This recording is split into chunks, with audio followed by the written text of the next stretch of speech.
यानी कि जो है सुप्रीम कोर्ट ने बरकरार रखा है जो भी गवर्नमेंट ने ओआरओपी बनाया है, और उसमें जो है एमएसईपी को ओआरओपी में शामिल नहीं किया गया है। जिनको मिल रहा है उनको तो पेंशन में उसका लाभ मिलेगा, और जिनको नहीं मिल रहा था एमएसईपी का लाभ यानी कि 2006 से पहले वालों को, उनको नहीं मिलेगा। ये क्लियर है।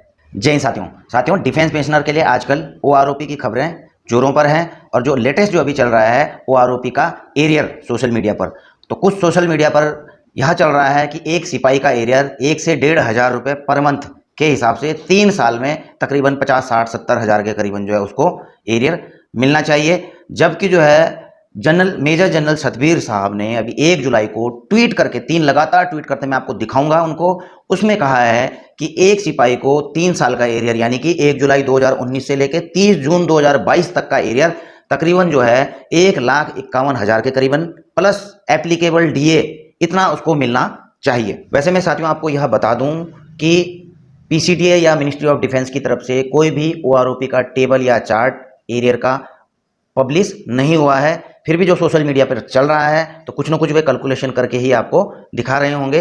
मैं पेंशन पर इतनी बारीकी से तो नहीं बोलता हूं, लेकिन इसका विश्लेषण मैं आपको ये सारी चीज़ें दिखाने के बाद करूंगा जरूर, और 100 सुनार की और 1 लोहार की जरूर बात करूंगा, इसलिए आप वीडियो को अंत तक देखें। सबसे पहले ये देखिए आप मेजर जनरल सतबीर साहब के ट्वीट। देखिए पहला ट्वीट उन्होंने किया ओआरओपी एरियर्स पर, तो उन्होंने यहाँ पर कहा है कि जो है सोशल मीडिया पर कई चार्ट सर्कुलेशन में हैं, उनमें से ज़्यादातर जो है गलत दिखाई देते हैं। जो 2018-19 में 17 साल के सिपाही ग्रुप वाई में रिटायर आए थे, उनके पीपीओ के हिसाब से नहीं बनाया गया है, जबकि उनको जो है 21,325 रुपये पेंशन मिलती है। और जो 1 जुलाई 2014 को एक सिपाही का 17 साल में रिवीजन हुआ था 17,129, तो अगर जो है ओआरओपी 2/19 में जो है रिवाइज होगा तो इन दोनों के जो बीच में पेंशन का डिफरेंस आ रहा है वो आ रहा है 4,196 रुपये पर मंथ का। जनरल साहब ने दूसरे ट्वीट में लिखा कि जबकि जो है सोशल मीडिया पर आपको यह बताया जा रहा है कि एक सिपाही का एरियर 1100 से लेकर 1,500 रुपये पर मंथ मिलेगा, तो उन्होंने यह बताया कि 2018-19 में जो एक्साइजमैन को पेंशन मिल रही है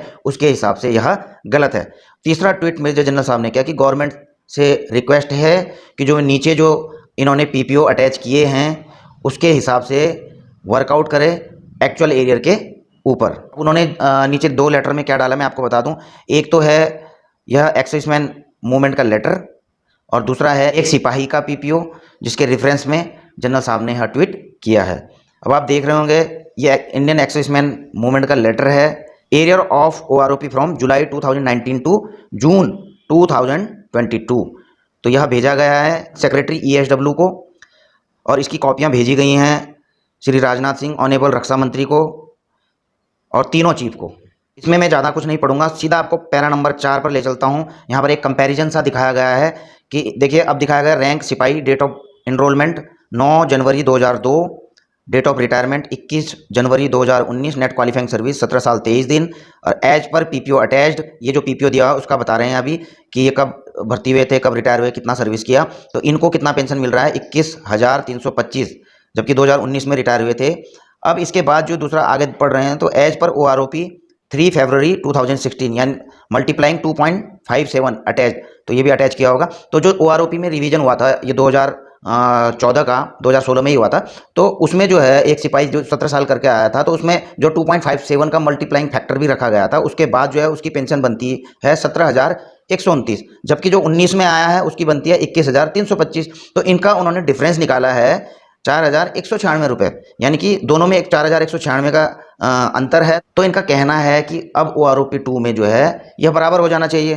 तो इस हिसाब से उन्होंने एरियर निकाला है 12 मंथ का, 4,196 गुणा 12 तो 50,352, और एरियर अप टू 30 जून 2022 यानी कि 3 साल का एरियर 50,352 गुणा 3 तो टोटल 1,51,056 रुपये plus DA as applicable from time to time. तो अब करते हैं हम साथियों इसका विश्लेषण। जो इसमें जो है जनरल साहब ने अटैच पीपीओ दिखाया है 2019 के सिपाही का, तो मैं आपको बता दूं उन्होंने जो है 17 साल सर्विस तो की है। 2006 के बाद जो भी रिटायरमेंट हुए हैं आपको पता होना चाहिए उनको एमएसईपी लागू है, तो इनको एमएसईपी 2 मिल रहा है, यानी कि एसीपी हवलदार का इनको पेंशन मिल रहा है। इनकी ग्रेड पे जो है 2800 हुई होगी। हालांकि जो है 7 पे कमीशन में ग्रेड पे को जो है आपको पता ही है पे बैंड, पे मैट्रिक्स इसमें कंक्लूड कर दिया गया, लेकिन जो है एमएसईपी मैटर तो करती है, उसकी अपनी अलग वैल्यू है। तो इस अंतर में जो है एमएससीपी को भी इंक्लूड किया गया है, जबकि 2006 से पहले के जो रिटायरी हैं उनको एमएससीपी लागू नहीं थी और ना ही कोर्ट ने इसको माना है। अब देखिए सुप्रीम कोर्ट में सुनवाई के दौरान कुछ चीजें हाईलाइट करूंगा मैं आपके लिए। देखिए कोर्ट ने फैसले में क्या कहा। फैसले के मुताबिक न्यायमूर्ति चंद्रचूड़ ने कहा कि सभी पेंशनर जो समान रैंक होल्ड करते हैं उन्हें अश्योर्ड करियर प्रोग्रेशन और एमएससीपी को ध्यान में रखते हुए उन्हें एक ही वर्ग में नहीं रखा जा सकता। शीर्ष अदालत ने कहा कि ऐसा कोई कानूनी आदेश नहीं है कि समान रैंक वाले पेंशनर्स को समान पेंशन दी जानी चाहिए, क्योंकि वे एक समरूप वर्ग नहीं बनाते हैं। आप समझ रहे हैं इस बात को। दूसरा पॉइंट, जब केंद्र ने हलफनामा दिया था उसमें लिखा था सुप्रीम कोर्ट के लिए, the centre further inform that revoking the benefit of MSCP are factored in for OROP, यानी कि ओआरओपी में एमएससीपी के लाभ को रद्द करने का फैक्टर है। It will lead to a financial outlay of nearly ₹42,000 crore, यानी कि अगर एमएससीपी सब पर लागू कर दी जाएगी ओआरओपी में तो तकरीबन जो है गवर्नमेंट को 42,000 करोड़ का वित्तीय भार का वहन करना पड़ेगा।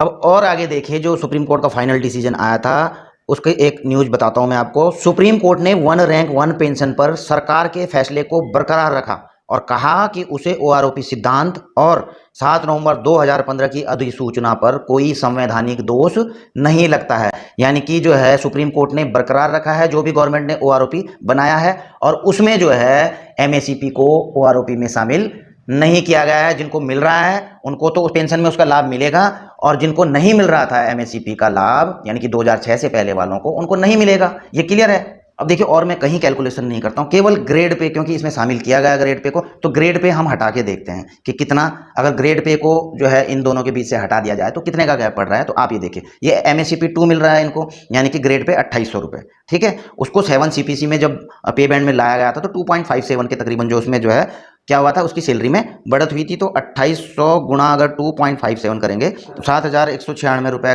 तकरीबन का जो है उनकी सैलरी में उसको जोड़ दिया गया था पे बैंड में लाने के लिए।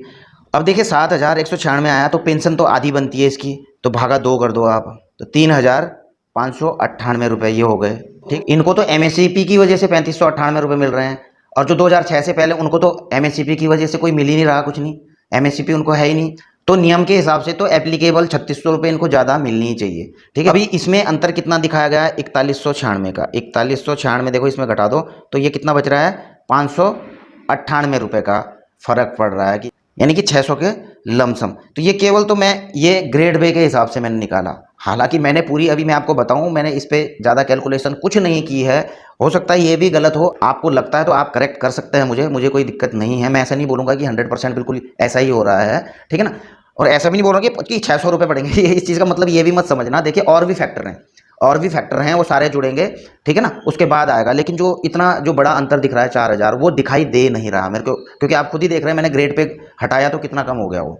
और ग्रेड पे किससे मिलता है, एमएससीपी से मिलता है। और एमएससीपी किसको लागू है, 2006 के बाद वालों को, और जिनको लागू है वो तो ठीक है, और जिनको नहीं लागू है तो आप घटा के खुद ही देख रहे होंगे कि तकरीबन इतना इतना हो जा रहा है।